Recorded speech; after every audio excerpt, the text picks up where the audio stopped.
오늘은 크로스웨이 성경연구 제1권 하나님의 구원 계획 중에서 20과 삼위일체 하나님 그 중에서 성령 하나님에 관한 이야기 같이 나누도록 하겠습니다. 첫 번째 그림이에요. 이 첫 번째 그림을 보시면 기본적으로 이 출발점은 2위이신 그 성자 하나님에 관한 기록부터 시작을 합니다. 그 성자 하나님께서 이 땅 가운데 오신 그 삶, 그러니까 이 땅에서의 어떤 삶의 여정들을 요약해서 그려놓은 거죠. 섬김의 종으로 오시고, 여기 섬김의 종으로 오시고 십자가에서 죽으시고 부활하셔서 이 그림 자체가 다시 올라가죠. 지금 하나님 우편에, 하늘에 오르사 하나님 우편에 계시는 이 그림이 이렇게 압축적으로 설명이 되어 있습니다. 여기 위에 표시는 이제 하나님 표시, 이제는 익숙하실 거고. 그런데 다시 화살표가 밑으로 이렇게 쭉 내려와서 무덤보다 더 밑으로 내려가는 현상이 벌어집니다. 왜 그랬을까요? 어떤 일이 일어난 거죠?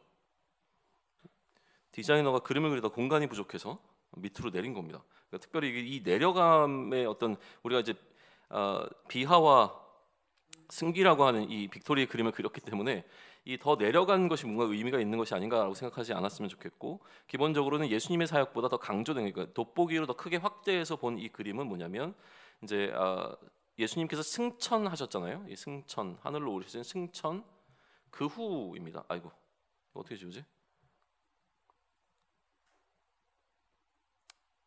그냥 지울게, 모르겠어. 그 후, 승천 그 후에 관한 이제 이야기를 시작하려고 하는 거예요.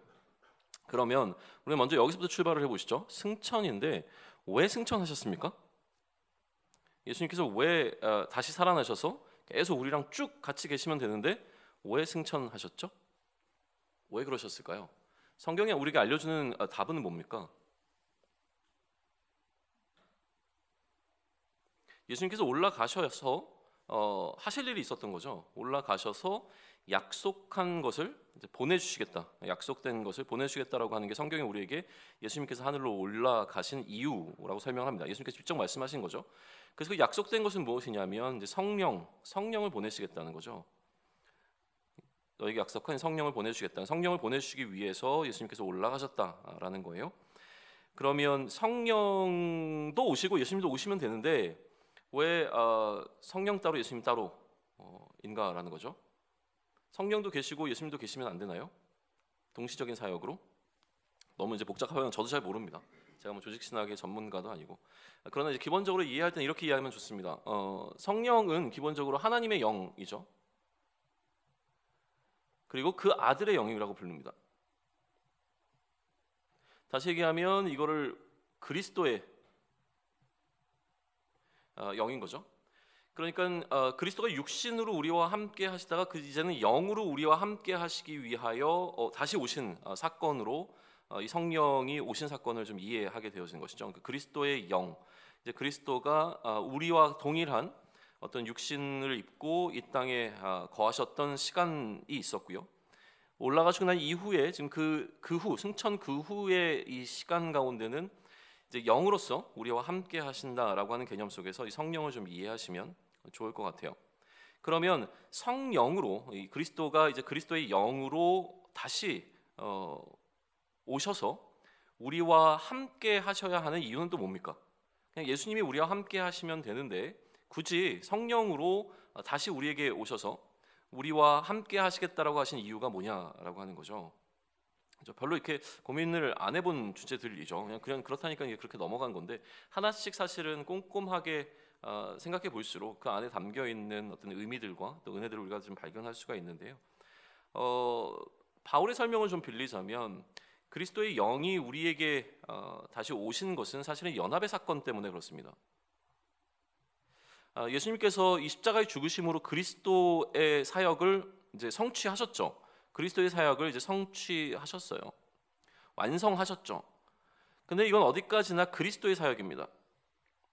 이 그리스도의 사역이 결국은 나의 사역이 되어지기 위해서, 나의 사건이, 그리스도의 사건이 나의 사건이 되어지기 위해서 굉장히 중요한 것을 뭐라고 얘기했냐면 연합이라고 얘기를 했고, 이 그리스도와 함께 연합되어지는 이 신비로운 연합이 어떻게 일어난다고 설명을 하고 있죠?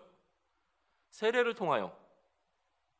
근데 이 세례가 물 세례를 이야기하는 것이 아니라 성령 세례라고 말씀드렸잖아요. 성령 세례는 뭘 얘기합니까? 성령이 우리 가운데 들어오시는 사건이에요. 그러니까 성령을 보내셔서 이 성령이 이제는 그 믿는 자들 안에 들어오셔서, 혹은 우리 안에 들어오셔서 믿음을 생기게 하시는 것을 통하여 우리가 그리스도의 사람이 되어지고 그리스도와 연합된 자가 되어져서, 그리스도와 연합됨으로 그가 십자가에 죽으실 때 나도 죽고 그가 부활하셨으니 나도 부활할 것을 확신하고 이미 부활한 자로 살아가는 새로운 삶이, 새로운 시대가 우리 가운데 열리게 되는 거죠. 이게 지금 연합이 갖고 있는 이야기고, 이 연합을 위하여 성령 세례를 받아야 된다라고 하는 이야기를 합니다. 그러니까 성령을 보내신 이유는 첫 번째는 연합 때문이에요. 함께 하시기 위하여서죠. 영으로 함께 하시고, 또 예수님께서 이제 요한복음에 그런 이야기를 참 많이 나와요. 성부 하나님이 그들에게 오셔서 그들과 함께 거하실 것이라고 말하셨는데, 그 하나님의 영, 그리고 그 아들의 영이 우리와 함께, 그 하나님이 사실은 우리와 함께 하신다가 되어지는 것이죠. 두 번째, 이 성경은 성령이 왜 우리에게 임하셨어야 됐는가에 대한 설명에 있어서 첫 번째가 연합이라면, 두 번째는 뭐냐면 너희에게 무엇을 주기 위하여? 권능을 주기 위하여로 설명합니다. 능력을 주기 위하여 성령이 너희에게 임하여야 된다. 너희가 성령을 받으면 이제 능력이 나타날 것이라는 이야기를 해요. 이 능력이 과연 왜 필요한 거죠? 권능, 능력이 왜 필요해요? 무엇을 위한 능력입니까? 잘 먹고 잘 살기 위한 것이 아니라 그리스도의 남은 사역을, 그리스도의 사역을 우리가 감당하기 위하여. 그리스도의 사역은 뭐냐면 결국 복음을 전하는 거였죠. 그러니까 이제 그리스도의 증인으로서의 사역을 잘 감당하기 위하여 우리에게 능력을 주시겠다. 그리고 성령이 우리의 능력이 되어진다라고 하는 거예요. 그리스도는 그리스도의 사역을 이제 당신이 하셨던 것을 이 땅에서 마치시고 그 사역을 누구에게 위임하셨냐면 그를 따르는 제자들에게 위임을 하셔서 그들로 하여금 자신이 그리스도라고 하는 것을 증언하도록 하셨죠. 그게 증인의 삶이라고 하는 거잖아요. 그러니까 이제는 그 그리스도의 사역을 이 증인들이 감당하는 거죠. 우리가 지난주에 이 그리스도의 사역에 대해서 이야기를 했는데, 그리스도의 사역을 현실적으로 어떻게 이야기를 했습니까? 가르치시고 전파하시고 치유하시는 사역으로 얘기했는데, 동일하게 제자들이 이제 그런 사역을 감당을 합니다. 그리고 이 사역을 통해서 뭘 하게 되어지는 거예요? 그리스도가 왕이시고 선지자시고 제사장이라고 하는 사실을 사람들로 하여금 고백하게 만드는 사역을 이제 하는 거죠. 그리스도라고 하는 사실을 증거하는 겁니다. 그래서 그리스도이심을 인정하게 만드는 사역, 이게 바로 증인의 사역이고, 그 이 사역을 위해서 권능이 필요하다는 거죠. 한 가지만 더 이야기해 보죠. 성령을 우리에게 주신 또 다른 어떤 이유를 뭐라고 설명하냐면, 우리를 고아와 같이 내버려 두지 아니하시고 함께 하시도록 성령을 보내셨다라고 얘기합니다. 그래서 성령이 우리에게 이제 보혜사가 되는 거죠. 그래서 끝까지 우리가 우리의 이 믿음을 잃어버리지 않고 인내하고 견딜 수 있도록, 성도의 견인이죠. 견디고 인내할 수 있도록 우리를 도우시고 보존하시는 역할로서 성령을 우리에게 보내주셔서 우리의 이 구원을 보존하신다, 구원을 완성하시고 이루신다라고 하는 설명을 우리에게 해줍니다. 보혜사 곧 아버지께서 내 이름으로 보내실 성령, 그가 너희에게 모든 것을 가르치시고 내가 너희에게 말한 모든 것을 생각나게 하리라. 그러니까 이전에 이들이 알고 있었던 것으로부터 벗어나지 않을 수 있도록 지키신다는 거예요. 거룩하게 구별된 이들이 그 구별됨을 놓아버리지 않을 수 있도록 성령이 끊임없이 이들에게 하나님의 말씀을 알려주시고 길을 인도하시고 이들과 동행하신다라고 하는 개념을 우리는 알 수가 있죠. 그러니까 예수님께서 승천하셔야 하는 어떤 이 사건을 또 다른 언어로 한번 우리가 설명해 본다면 이렇게 설명할 수 있습니다. 예수님께서 육신을 입으셨다는 건 무슨 얘기예요? 시간과 공간을 초월하는 신적 존재가 물리적 공간 안에 제약 속으로 들어오신 거예요. 그래서 예수님께서 육신을 입으셨다는 건 여기서부터 저기로 막 순간적으로 이동을 한다거나 여러 장소에서 동시에 보여지신다거나 이런, 아니면 시간을 거슬러 올라가거나 아니면 시간을 앞서간다거나 이렇게 하실 수 있는 존재가 아니라 우리와 동일하게 물리적 공간 안에 제약된 피조물의 상태로 들어오셨다고 하는 것이죠. 그러니까 예수님이 아무리 시간을 들여서 열심히 사역을 하셔도 그 사역은 어디에 제한되냐면 팔레스타인이라고 하는 그 지역에 제한될 수밖에 없고 그 시간 그 시대에 제한될 수밖에 없어요.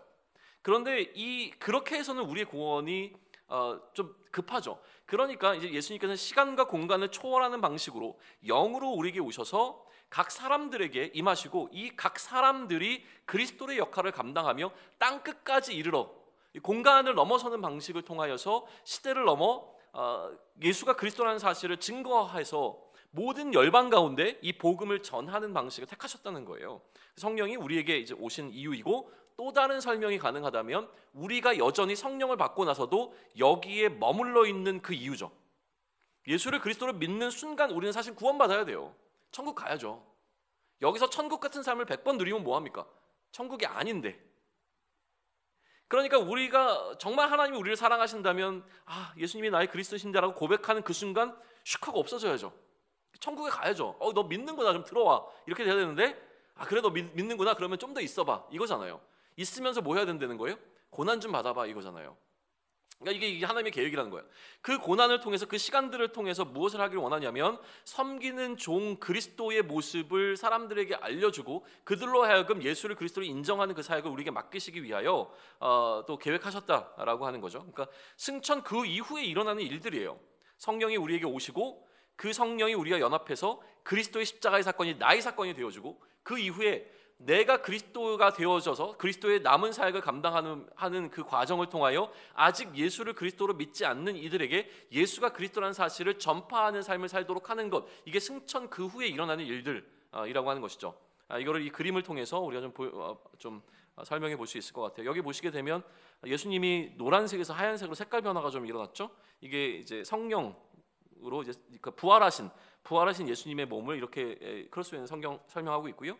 여기에 이 비둘기가 성령을 상징하고 있죠. 성령이 비둘기처럼 이렇게 해서 이제 비유이고, 이 밑에는 뭐죠? 말씀. 그래서 나중에 이제 말씀을 기억하게 하신다. 그래서 우리가 언제까지 그 나라에 들어갈 때까지 우리와 함께 하신다라고 하는 개념입니다. 다음 장으로 좀 넘어갈까요? 이 그림은 사실 7과에서 한번 나왔던 그림인데요.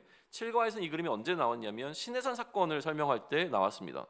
그래서 그 7과의 그림과 아마 상권에 7과가 들어있어서 비교가 지금 안 되실 텐데 7과에 있는 그림과 좀 비교하시면서 보시면 될 것 같고요. 굳이 비교하지 않아도 설명을 통해서 할 수 있어서 제가 그냥 진행하겠습니다. 지금 이 그림이 나타내고 있는 건 뭐냐면, 여기 남녀가 손을 붙잡고 있습니다. 그래서 하나의 원을 이루고 있는데, 이게 크로스웨이에서는 공동체를 상징할 때 사용하는 이미지입니다. 공동체를 이루었습니다. 그런데 그 공동체의 중심에 지금 누가 놓여 있냐면 부활하신 예수, 그러니까 예수 그리스도를 중심으로 하는, 다시 얘기하면 머리로 하는 하나의 공동체를 이뤘죠. 그것을 무엇이라고 우리가 부릅니까? 교회라고 부르잖아요. 믿는 자들의 공동체 교회가 세워진 거예요. 근데 이 공동체가 이전에는 어떻게 형성이 되었었냐면, 출애굽 이후에 시내산에서 이스라엘이라고 하는 하나님께서 하나님 나라를 세우시면서 공동체를 이루시고, 그 공동체 가운데 시내산에서 하나님께서 임재하시는 사건이 있었어요.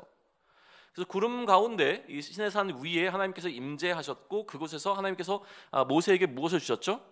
율법을 주셨는데 하나님의 질서를 알려주신 거죠. 하나님이 임재하셔서 그들과 함께 하시고, 함께 하시는 하나님을 중심으로 한 공동체가 세워지고 난 이후에 이들이 따라야 할 질서를 알려주시면서 하나님의 백성, 하나님의 나라를 이렇게 만드신 거예요. 그죠? 그것을 모티브로 가져와서 보게 되어지면, 지금 이 위에 하나님이 임재하신 것이 아니라 무엇이? 성령이 임재하셨는데, 이게 왜 성령이에요?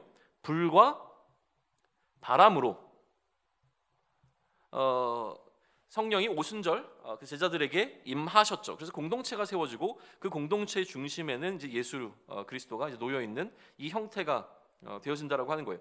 그러니까 이것은 새로운 공동체의 시작을 알리는 겁니다.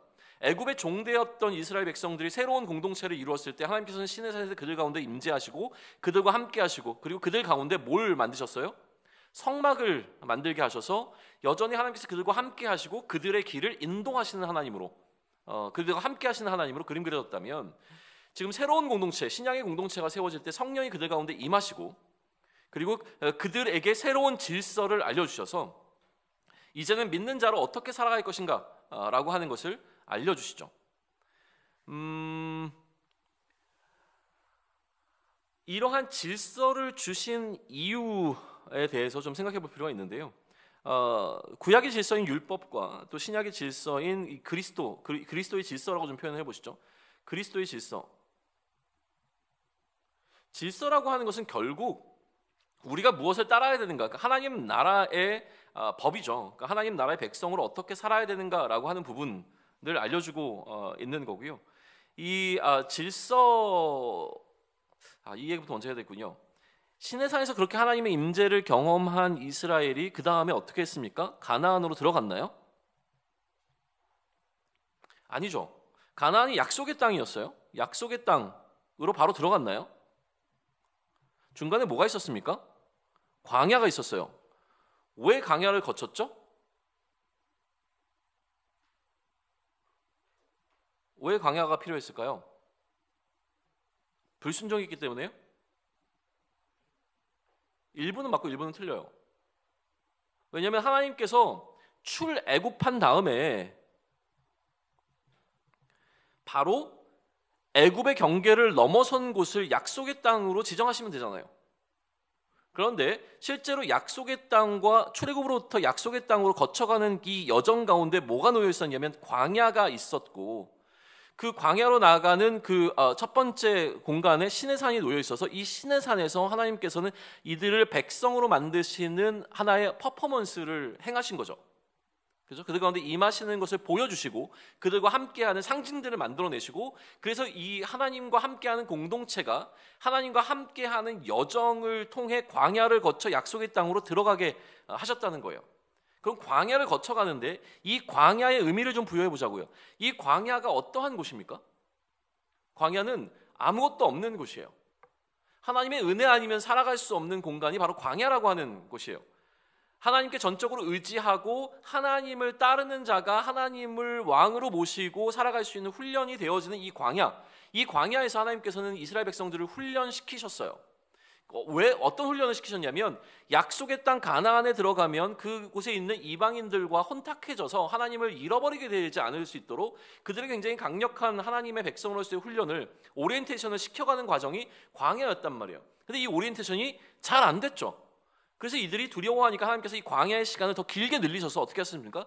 40년의 훈련을 갖기로 하시는 거예요. 그죠? 그러면 우리가 새로운 공동체가 들어난 다음에 바로 이곳이 천국이 되면 되는데, 그것이 아니라 우리도 마찬가지로 이 땅에 남아있다라고 하는 건 광야의 시간을 거쳐간다고 해석이 가능합니다. 결국 우리는 그날에 하나님 나라에서 아무런 걱정도 없이 아무런 문제도 없이 하나님과 영원토록 함께 살게 될 거예요. 그럼에도 불구하고 우리는 지금 이 광야와 같은 시간을 거쳐야 하는 이유는 뭐냐면, 이 광야가 결국 우리로 하여금 훈련되어지는 과정이라는 거예요. 이 훈련의 과정을 신학적으로는 뭐라고 하냐면 성화의 과정이라고 이야기를 해요. 그죠? 이 성화의 과정을 거쳐가서 우리 죽음 이후에 영화롭게 되어지는 상태가 되어져서 결국 우리는 광야의 훈련을 계속 받아가고 있는 중인 거죠. 하나님의 인도를 경험하고 하나님을 의지하는 삶을 훈련하게 되어지는 과정이 광야 속에서 일어나는 일입니다.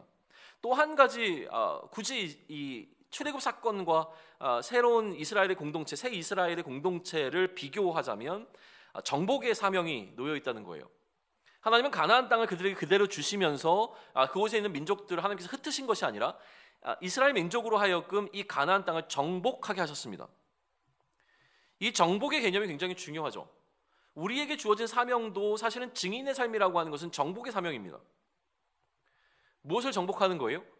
그리스도로 하여금, 빛으로 하여금 어둠을 정복하는 사역이거든요. 그러니까 이 사역이 우리에게 좀 주어진 것이고 우리는 이러한 정복 전쟁을 하고 있는 것이죠. 그렇다면 하나님과 함께하는 이스라엘 공동체가 그곳이 하나님 나라였다고 한다면, 마찬가지로 성령과 함께하고 있는 그곳이 바로 어디냐면 하나님 나라죠. 하나님의 통치가 이루어지는 곳이 하나님 나라예요. 그러면 그 하나님의 나라는 어디에 임했습니까? 교회예요? 우리 각자에게 이뤘죠. 우리가 하나님 나라죠. 우리가 그리스도의 질서대로 살아간다면 그리스도의 질서가 통용되는 그곳, 내가 그리스도의 질서를 따른다면 그곳이 바로 하나님 나라가 되어지고 내가 하나님 나라인 것입니다. 하나님의 나라가 그래서 우리 안에 이미 임한 것이죠. 이 하나님 나라가 이 땅 가운데서 그 지경을 확대하는 것은 그럼 무엇입니까? 실제로 땅을 사는 것이 아니라 예수를 그리스도로 믿고 그 질서를 따르는 사람들이 점점점 많아지게 되어지면 하나님 나라가 이 땅 가운데 확장되어져 가는 것이죠. 그래서 세상의 질서가 아닌 그리스도의 질서가 이 세상의 질서를 압도하게 되는 것, 그것이 하나님의 나라를 이 땅 가운데 임하게 하는 방식이라고 설명이 되어집니다. 그렇죠? 그래서 이미 우리는 그 하나님 나라가 도래할 것을 아직 오지 않았지만 이미 임한 하나님 나라 속에서 그러한 하나의 그리스도의 질서를 따르면서 살아가는 존재가 되어지는 것이고, 이것은 어떻게 보면 그 그리스도의 질서가 계속 삶의 영역 가운데 확대되어지고 사람들로 전파되어지는 이 정복전쟁 같은 시간이라고 하는 거예요. 이건 단순히 다른 사람에게 예수가 그리스도임을 인정하고 그 질서로 따라가는 삶으로의 초대로 끝나는 것이 아니라 나의 삶의 영역 가운데서도 이런 정복전쟁이 일어납니다. 날마다 영적인 전쟁을 하고 있다라고 성경은 이야기를 해요. 그래서 지금 내가 어느 나의 삶의 일부분, 예를 들면 주 7일 가운데서 일주일만 하나님의 질서대로 살아가는 존재였다고 한다면 이것을 이틀로 3일로 넓혀가고, 내가 어떤 신앙적인 부분에서만, 종교 생활에서만 이러한 그리스도의 질서를 따랐다면 나의 경제 생활에서도, 나의 사회 생활에서도, 내 학업의 부분에서도 그리스도의 질서가 나의 삶을 이끌어갈 수 있도록 계속 나를 내어드리는 것, 그래서 내 안에 하나님 나라의 지경이 확대되어지는 것, 이것이 지금 우리가 해야 되는 영적 전쟁이라고 하는 것이죠.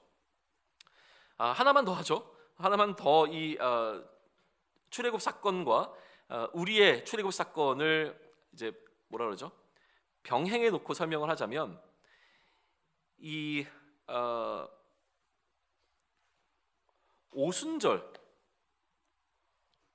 오순절이라고 하는 절기에 이 성령이 임했잖아요.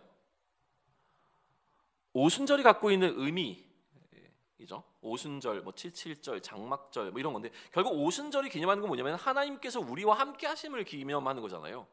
근데 그날 성령이 임하심으로 말미암아 새로운 의미로 바뀌게 된 거죠. 하나님이 함께 하시는 것이 이제는 이 출애굽 사건을 넘어서서 이 출애굽 사건이 신약에서는 성령이 우리 가운데 임하게 되어지는 성령 강림이라고 하는 사건으로 새롭게 되어집니다.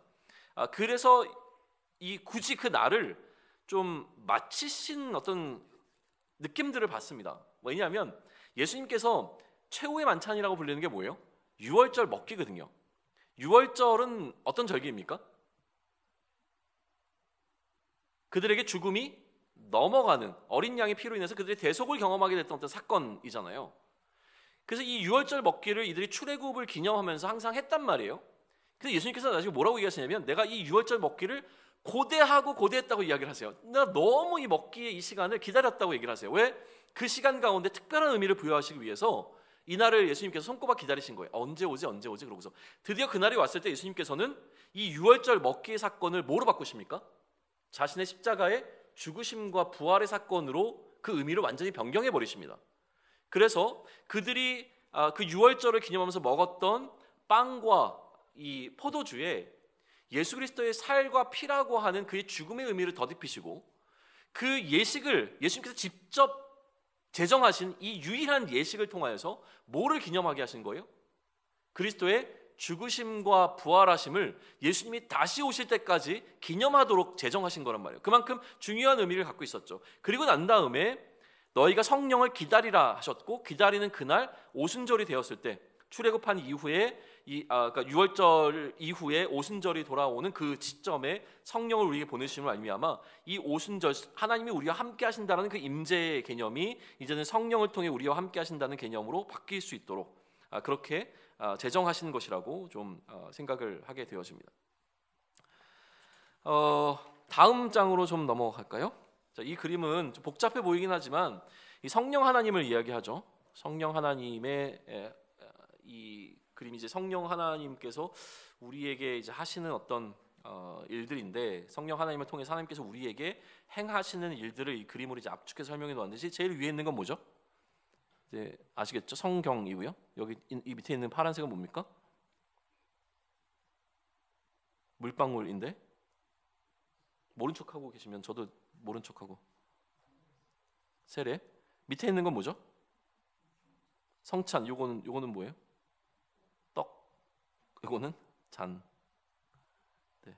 한국식으로 하면 이렇게 약간 큐브 형식으로 만들어야 맞을 것 같은데. 요즘은 다 이걸로 또 동그란 걸로 하나요? 떡과 잔. 이거는 뭘 얘기하죠? 성찬을 이야기합니다. 네. 왜 이런 그림을 그렸을까? 여기 보면 이게 화살표가 머리를 추입해서 머리로 돌아가는 건 뭐예요? 내 생각만 하는 죄. 모든 판단 기준이 나에게 있는 것. 팔도 되게 뭐라 그러죠? 교만하게 그림 그려놨죠. 그리고 이거는 뭡니까? 화살표가 이웃에게로, 또 하나는 하나님에게로 향하고 있고, 소는 하나님을 찬양하고 있는 모양. 이렇게 그림을 그렸죠. 그래서 이거를 이렇게 통과해서 이렇게 변하게 되어진 어떤 이 과정을 지금 그리고 그림 그려 놓은 거예요. 성령이 우리 가운데 뭐 행하신 어떤 이런 일들인데, 이것이 이제 은혜의 방편이라고 이제 신약적으로 설명이 됩니다. 은혜의 방편. 근데 이게 뭐 도대체 무슨 얘기예요? 은혜의 방편. 우리에게 어떻게 은혜가 임하는가, 뭐 이런 표현을 좀 부드럽게 좀 설명할 수 있을 것 같아요. 그러면서 이 성경과 세례와 성찬인 거죠. 근데 이 기본적으로 이 세 가지가 각각 무엇을 의미하느냐를 이야기하기 전에 이 세 가지가 갖고 있는 공통점이 있다면 그 공통점은 무엇입니까? 공통점은 이 뒤에 십자가가 좀 그림 그려지는 거 보이세요? 십자가의 사건과 연관이 있습니다. 십자가가 이 배경에 놓여 있죠. 십자가 위에다가 이 그림들을 올렸는데, 십자가는 뭘 이야기를 해요? 결국 복음이에요. 복음인 거죠. 그리스도가 우리에게 행하신 그 사건의 토대 위에서 이야기를 하는데, 그러니까 이 복음으로 우리가 은혜를 입어서 구원받은 자가 되었잖아요. 그러니까 이거를 이제 이 가운데서 우리가 은혜를 어떻게 입었는가에 대한 설명을 할 수 있는 은혜의 방편들에 대한 부분인데, 성경은 우리에게 무엇을 알려줍니까? 성경은 기본적으로 계시예요. 어떤 계시죠? 특별 계시예요. 특별한 계시가 있다는 건 특별하지 않은 계시도 있다는 거죠. 그게 뭐죠? 일반 계시죠. 일반 계시를 통해서도 하나님께서 우리를 얼마나 사랑하신지를 알 수는 있어요. 어느 정도까지는. 그러나 이 하나님의 존재와 하나님께서 하나님의 사랑을 안다고 얘기하면 또 애매해질 것 같다. 모른다고 얘기하는 것도 애매한데, 그러나 일반 계시를 통해서는 하나님의 존재를 할 수 있다면, 그 하나님이 사랑한다는 것도 저는 사실은 알 수 있다고 생각은 해요. 하나님께서 이 우주 만물을 어떻게 지으셨는가, 하나님의 낭비 이런 것들을 다 알 수 있는데, 특별 계시에서 더 포커스를 맞춰 사랑을 이야기할 때 어떻게 이해하고 싶냐면, 이 특별 계시인 성경을 통해서는 뭘 할 수 있냐면, 하나님이 우리를 사랑하신대라고 하는 것을 이해하는 것으로 멈추는 것이 아니라, 그 사랑이 나를 위한 것이었다는 것을 깨닫는 것이 바로 성경이 우리에게 주는 유익이라는 거예요. 성경이 우리에게 알려주시는 것이 하나님의 사랑이 인류 만민을 위한 그런 보편적 사랑이었다는 이야기를 해주는 것도 있지만, 그런 성경이 정말 중요한 건 뭐냐면, 이 성경이 그 예수 그리스도의 죽음이 나를 위한 사건이었다라고 하는 굉장히 중요한 것을 알려주는 게 결국 성경이 우리에게 해주는 역할이거든요. 그냥 누군가를 위한 사건이었대라고 설명하는 것, 그래서 하나님 진짜 사랑이 풍성하다, 이런 이야기를 하는 게 중요한 게 아니라, 그 사랑이 나를 위한 사랑이라는 것을 인정하게 되어지는, 그래서 내가 그 은혜를 입은 자라고 하는 것을 깨닫게 되어지는 것, 그게 바로 성경이 우리에게 하는 역할이라고 하는 거예요. 세례는 뭡니까? 그 예수 그리스도의 십자가, 그 십자가의 사건이 성경을 통해서 나의 사건이라는 것을 깨달았다면, 이 세례는 아까 뭘 얘기했죠? 연합이라고 했잖아요. 그 예수 그리스도의 십자가에 내가 함께 죽는 사건이 되어지는 것이죠. 그와 함께 내가 죽고 그와 함께 내가 살게 되어지는 이 연합의 사건이 세례를 통해서 일어나게 되어지는 거예요. 성찬은 뭡니까? 한마디로 얘기하면 식탁의 교제죠. 잔치, 그리스도의 잔치라고 부를 수 있는데, 이 연합을 기념하는 방식이에요. 그래서 사실 성찬을 우리가 1년에 몇 번 합니까? 몇 차례 안 하는데, 실제로 이 초대교회에서는 이 성찬을 매번 모일 때마다 행했죠.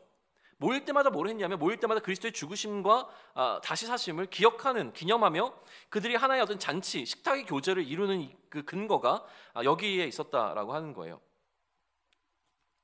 그리고 다시 성경으로 올라가게 되면, 그렇게 은혜를 입은 자가 다시 성경을 봐야 되는 이유는 무엇입니까? 이 말씀을 통해서 하나님과 대화하고 하나님을 계속 알아가며 하나님과의 관계를 유지하는 또 다른 어떤 방편으로서 성경이 존재하기 때문에 그래요. 그렇죠? 말씀은 하나님과 나누는 어떤 대화의 방식이 되어지죠. 하나님을 알아가는 것이라고 설명할 수 있습니다. 결국 이 말씀과 성령을 통해서 우리는 이 은혜를 깨닫게 되어지는데,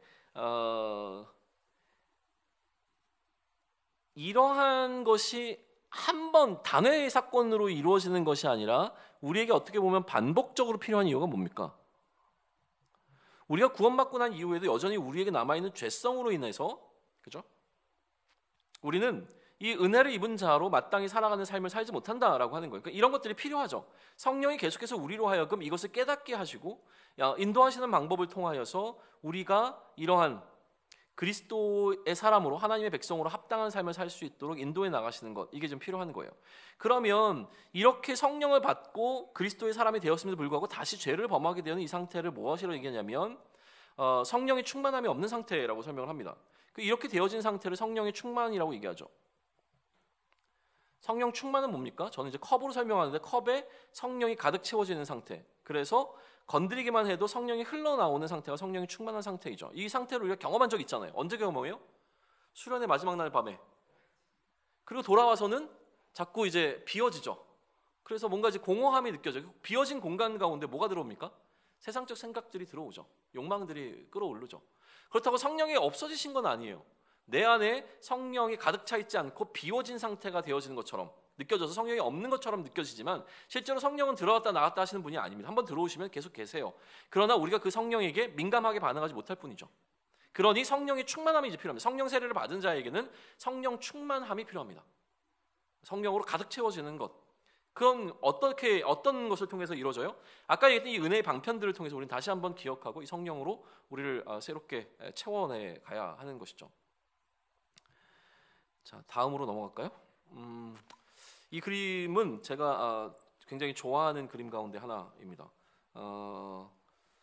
좀 감사하죠. 이거 지금 뭘 얘기하냐면, 자, 이 되게 정성스럽게 두 손으로 이렇게 주고 있기는 하지만 실제로 이 손은 하나님의 손입니다. 여기 성령이잖아요. 성령이시고 이 손은 하나님의 손이에요. 하나님의 손을 상징적으로. 여기 약간 불쌍하게 있는 이 손은 무슨 손입니까? 실베스타의 손이에요. 원래 손이 그렇게 생겼어요. 불쌍하게 생겼어요. 손이 막 되게 이렇게 일부러 불쌍하게 그린 게 아니라 그냥 이건 인간의 손.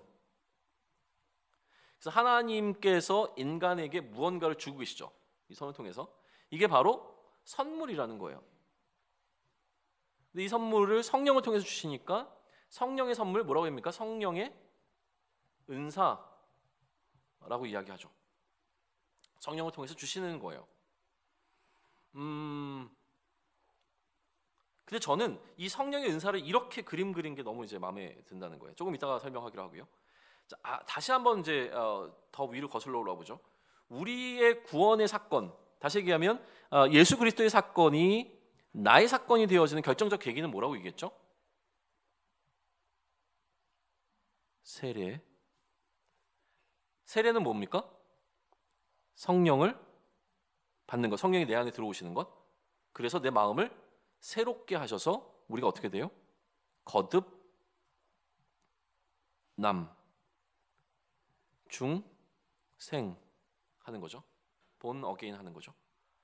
그래서 이게 이제 우리가 영생을 얻게 되는 방법이에요. 영생을 어떻게 얻어요? 거듭나지 아니하면. 어떻게 거듭날 수 있어요? 성령을 받아라.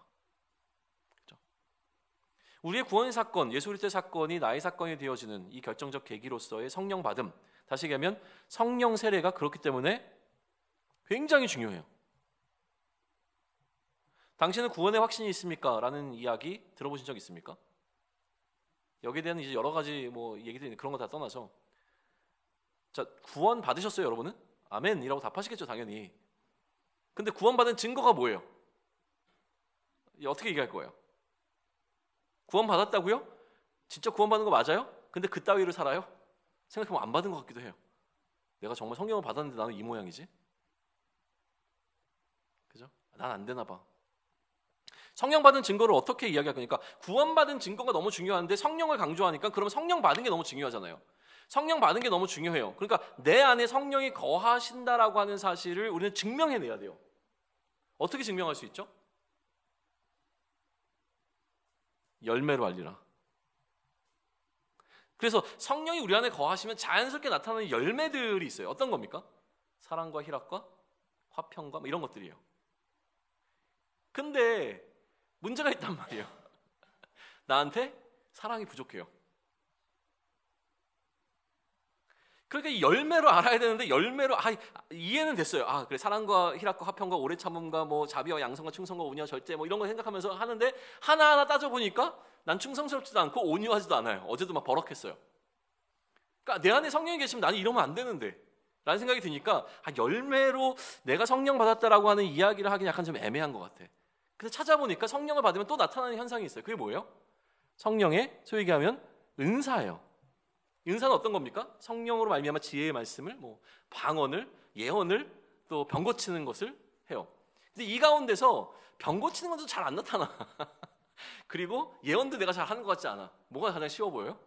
방언. 그러니까 한때 이제 우리나라 이 방언이, 그러니까 은사를 이제 부정하는 건 또 다른 이야기고요. 방언에 대한 강조가 지나치게 일어난 거예요. 이게 왜 중요했냐면 방언을 하면 그래도 최소한 내가 인생을 막 살아도 성령이 나한테 계신다라고 하는 것에 대한 어떤 확신을 주잖아요. 방언을 하기 시작했어요. 그러면 내가 구원받은 자처럼 느껴지는 거예요.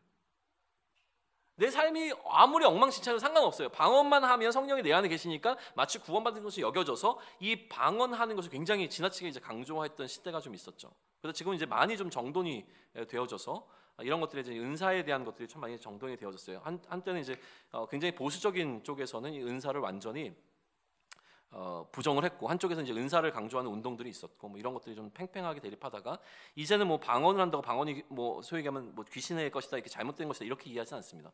방언은 성경에 나와 있는 것이고 기도를 많이 하는 사람들에게 나타날 수 있는 현상이에요. 기도를 많이 하는 교회일수록 방언은 많이 나타납니다. 그것에 대해서는 뭐 크게, 근데 이제 문제는 이 방언이 우리의 신앙생활에 유익이 되느냐 유익이 되지 않느냐를 통해서 분별할 수 있는 지혜는 좀 필요하기 때문에 이야기를 하고, 교회 안에서 이것들은 이제 제한적으로 좀 사용된다는 것이지 개인의 신앙생활을 위해서 유익이 된다면 이 방언 자체가 크게 문제가 되지는 않습니다. 성령이 주신 은사라고 분명히 성경에서 얘기하고 있기 때문에 그런 입장을 저는 이제 취하고 있습니다. 아무튼 그래요. 근데 그러다 보니까 기본적으로 두 가지로 나눈다면 성령의 열매와 성령의 은사를 통해서 성령이 우리 가운데 있다라고 하는 사실을 알게 되어지는 거죠. 그래서 실제로 지금도 사실은 성령을 강조하며 사역하는 성령 운동이 있습니다. 성령 운동을 하시는 분들이 좀 계세요. 이 성령 운동하는 데를 가게 되면 그 집회에서 뭐가 많이 나타납니까? 은사가 많이 나타나요. 병 고침이 일어나거나 막 쓰러지거나 막 이런 일들이 막 현상들이 막 일어나요. 그렇죠? 여기에 대한 평가를 좀 하고자 하는 건 아닙니다. 저의 신앙과는 좀 결이 다르기는 해요. 그런데 이번에 제가 그 성령 운동을 하시는 목사님을 만나 뵀어요. 정우영 목사님이라고. 이번 월간 목회 7월호에 이제 인터뷰가 실렸는데, 이분과 이제 상당히 꽤 오랜 기간 동안 이제 대화를 나누는 가운데 저는 어떻게 보면 이제 성령 운동을 하시는 분을 그렇게 가까이서 직접 얘기할 수 있는 기회가 사실 이전에 그렇게 많지 않았던 거죠. 근데 특별히 이분이 베이스 자체가 이 성령 운동하면 우리가 떠오르게 되는 이제 오순절 쪽 교회라든가 이런 배경이 아니라 합신 배경인가 아마 그러세요. 그러다 보니까 좀 보수적인 쪽에서 이 성령 운동을 하고 있는 분이시다 보니 고민들이 좀 많았던 거죠. 숙성된 고민들에 관한 이야기를 나누면서 저도 굉장히 많은 인사이트를 좀 얻을 수 있던 좋은 시간이었습니다. 근데 이제 이분을 통해서 제가 이제 정리하게 된 거는 뭐냐면 이런 방식이에요.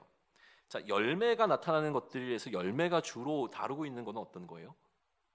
우리의 인격과 관련된 부분들이 일어나는 거예요. 인격, 그죠? 우리의 삶의 태도, 뭐 이런 것들이죠. 하나님의 성품과 관련된 부분들입니다. 근데 은사는 주로 어떤 거예요? 능력에 관한 부분들이라는 거예요. 능력, 사역과 관련된 어떤 이런 부분들인 거죠.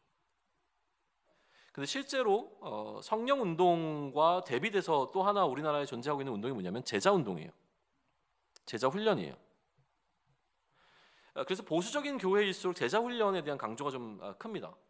성령 운동을 하는 쪽에서는 이 제자 훈련보다는 체험 쪽이 훨씬 더 강합니다. 그래서 이 제자 훈련을 통해서 만들고자 하는 것은 무엇이냐면 성숙한 인격이에요. 그리스도의 제자, 그리스도를 닮은 모습인 거죠. 성령 운동을 통해서는 이 능력이 더 강조가 됩니다. 근데 이분이 이 양쪽을 다 경험을 하셨어요. 그리고 나서 얘기를 하는데 자신이 자기도 사실은 이 성령 운동에 그렇게 긍정적인 게 아니었는데 나한테 성령이 임하시고 성령의 은사가 나타나니까 이거를 본인이 납득을 해야 되는 거예요. 그래서 성령 운동하는 데를 다 따라다녔대요. 알고 싶어서. 도대체 이거를 내가 어떻게 받아들여야 되는가? 내가 알고 있던 가치관은 완전히 뒤흔드는 사건이 나에게 일어나는데 이건 부정할 수가 없잖아요. 나한테 일어난 사건이니까. 이걸 이제 이해하고 싶어서 성령 운동하는 데를 따라다녔는데 이제 문제가 하나 있더라. 어마어마한 능력이 나타나는데 거기에서 인격을 볼 수 없었다. 이거예요. 그러면 인격이 드러나지 않고 능력만 나타나는 성령 운동은 사실은 문제를 일으킬 수밖에 없다는 거죠. 굉장히 저한테는 굉장히 큰 깨달음이었고 인사이트였다는 거예요. 능력이 나타나는데 인격이 없는 것도 문제라고 한다면 인격은 있는데 능력이 나타나지 않는 것도 사실은 문제입니다. 그죠? 우리가 만약에 그리스도의 성품을 닮았다면 우리에게 그리스도에게 나타나는 능력이 나타나 그 능력으로 말미암아 주변에 있는 사람들로 하여금 이 능력이 우리를 구원할 유일한 능력이라고 하는 사실, 예수 그리스도 그 이름의 능력이 우리를 구원할 것이라고 하는 사실을 증거하는 데 사용되어야 되는데 이 능력이 나타나지 않아요. 우리 삶이 변하지 않아요. 그렇죠? 그것도 문제라고 하는 거예요. 굳이 순서를 잡자면 저는 이제 인격의 기초 위에 이 능력을 쌓을 것에 관한 것을 이야기하고 싶죠. 왜냐하면 예수님도 그렇게 하셨으니까. 제자들과 훈련의 기간을 거치시고 그리고 난 이후에 성령을 주셔서 그들로 하여금 성령의 능력으로 이 사역을 감당하도록 하셨으니까 그렇게 하고 싶기는 해요. 아무튼 이거는 이제 전체적으로 이해하자. 또 이제 성령 운동이라든가 이런 것들을 좀 우리는 어떤 식으로 받아들이면 좋겠는가라고 하는 개념에서 이야기를 한 거예요. 무조건 성령 운동은 아니다라고 얘기하는 게 아니라 인격의 토대 위에 인격과 함께 능력이 나타나는 것이라고 한다면 이게 우리가 해야 될 지향점이라는 거죠. 은사를 지나치게 강조하는 사람들에게는 이렇게 얘기할 수 있습니다. 당신의 인격을 위해서 더 훈련하셔야 됩니다라고 얘기할 수 있어요. 인격을 훈련하고 있는 사람들에게는 그러면 그렇게 훈련된 인격을 통하여서 예수 그리스도 그 이름의 능력이 너희 삶 가운데 나타나고 있느냐에 대한 이야기를 할 수 있는 거죠. 이렇게 가는 게 필요하다고 생각을 합니다. 중요한 이슈는 뭐였습니까? 성령이 우리 안에 거하시는가가 이슈였잖아요. 이 우리의 구원을 위해서 지금 이런 얘기를 성령 세례라고 하는 것은 왜 중요하다고 했어요? 성령이 우리 안에 거하시는가? 그렇다면 저는 이제 제가 제안하는 거예요. 저는 성령이 우리 안에 거하신다라고 하는 것을 어떻게 사람들에게 이제 설명하냐면 첫 번째가 말씀입니다. 그 기준을 말씀으로 삼으라고 이제 주로 조언해줘요. 말씀. 그런데 이제 멘트 목사님 그림 가운데 말씀이 여기에 딱 위치해 있는 게 너무 저는 감사하다는 거죠. 말씀. 그렇죠? 말씀. 제가 이런 생각을 하게 된 게 제가 아주 어렸을 때부터 크로스웨이를 공부했기 때문에 그 영향을 받았을 수도 있어요. 저도 모르는 사이에. 근데 어쨌든 간에 이 말씀을 저는 중요시 여겨요. 왜냐하면 말씀의 저자가 누구입니까? 성령이라고 설명되잖아요. 그러니까 하나님의 감동으로. 그러니까 이 말씀을 읽을 때 말씀을 이해되게 하는, 말씀을 조명해 주시는 역할을 누가 하냐면 성령이 합니다. 그러니까 당신에게 성령이 있는지 없는지가 궁금하면 말씀을 펼치고 말씀을 읽으라고 이야기를 합니다. 말씀이 이해되어지면 성령이 우리 가운데 있는 게 확실합니다. 성령이 없으면요, 성경을 읽으면 다 구라예요. 이거 어떻게 성경을 읽어요? 근데 어느 순간 성경이 믿을만해지고 읽을만해진다라고 하는 마음이 있다면, 더 중요한 건 뭐냐면 성경을 펼치고 읽어야지라고 하는 마음이 든다면 저는 그 사람에게 이미 성령이 당신 가운데서 착한 일을 시작하셨다고 이야기를 해요. 정말 마음이 강팍한 사람은 성경을 쳐다도 안 봅니다. 근데 성경을 쳐다보고 한번 읽어는 볼까라는 생각을 한다면 이미 그 안에 성령이 일하고 있는 거라고 믿고 확신하고 그 성령을 의지하고 말씀을 읽으시라고 저는 굉장히 독려하는 편이에요. 그러면 진짜 말도 안 되는 하나님의 말씀이 이해되기 시작하고요. 신학교를 가지 않아도 하나님의 말씀이 내 안에 살아서 역사하고 이게 나를 향한 하나님의 말씀으로 이해되어지는 것을 계속 경험합니다. 이거를 날마다 경험하기 위해서 사실은 말씀 묵상이 또 필요한 거예요. 재확인하는 작업이기도 하죠. 하나님의 말씀을 듣는 방법이기도 하고요. 이 말씀을 깨닫는다라고 하는 것의 정점은 뭐가 있냐면 여기 나와 있는 이 사건들을 다 이해하는 것인데 이 사건들을 이해하는 걸로 끝난 것이 아니라 제가 또 강조하는 건 뭐예요? 이 모든 일이 결국은 누구를 위하여? 나를 위한 사건이라고 하는 것이 이해되어지는 것. 이게 성령이 우리가 말씀을 읽을 때 우리에게 주시는 거거든요.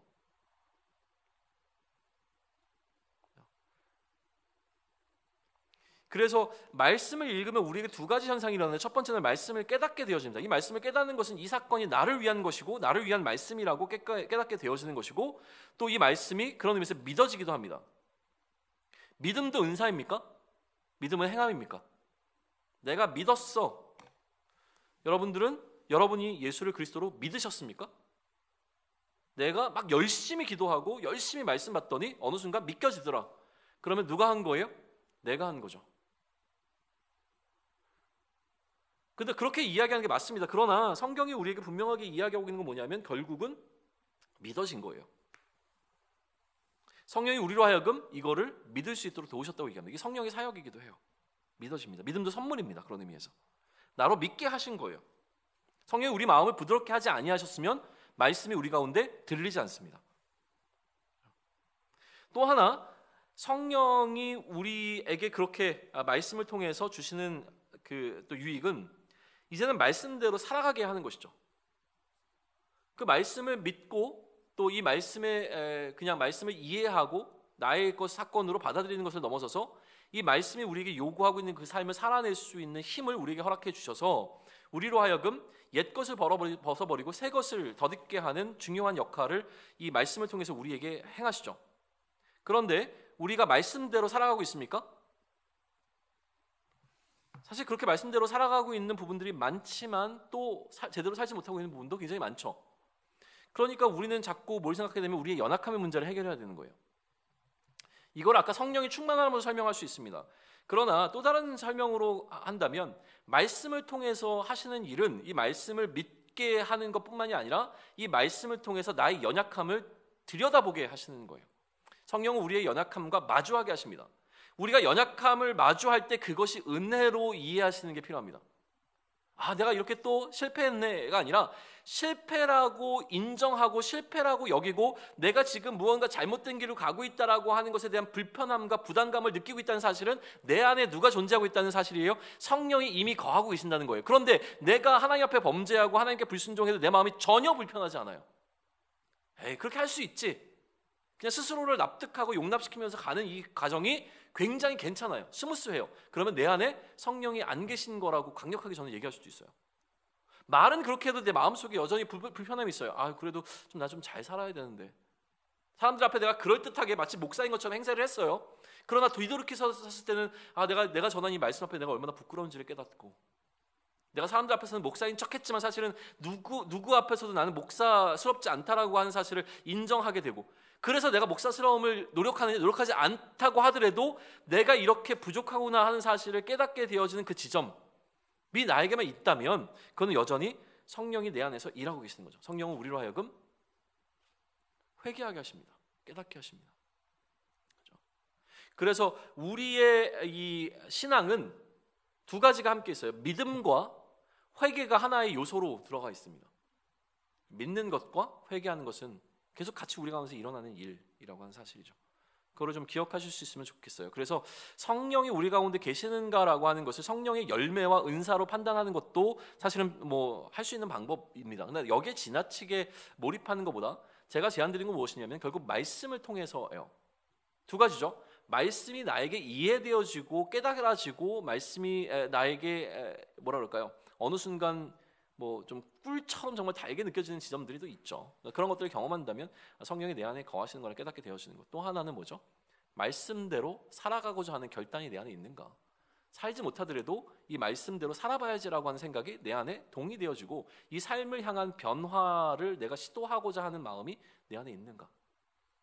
이것을 통해서 내 안에 거하시는 성령님을 확신하고 이 성령의 충만함, 다시 얘기하면 성령이 내 안에 알려주시는 그리스도의 질서대로 살아가기 위해 나의 삶을 좀 변혁적으로 바꿔나가는 어떤 이런 시도들을 우리가 좀 할 수 있으면 좋을 것 같아요. 성령이 우리에게 그것을 요구하시고 오늘 성령을 우리에게 주셔서 오늘도 우리가 이 땅에 머무는 이유입니다. 그 이유가 사라지면 부르시겠죠. 그러나 여전히 오늘 내가 아침에 눈을 떠서 호흡하고 있다는 사실은 그 성령과 함께 우리가 해야 되는 그리스도로서의 사역이 있기 때문입니다. 그 사역 잘 감당하는 저와 여러분이 되면 좋겠습니다.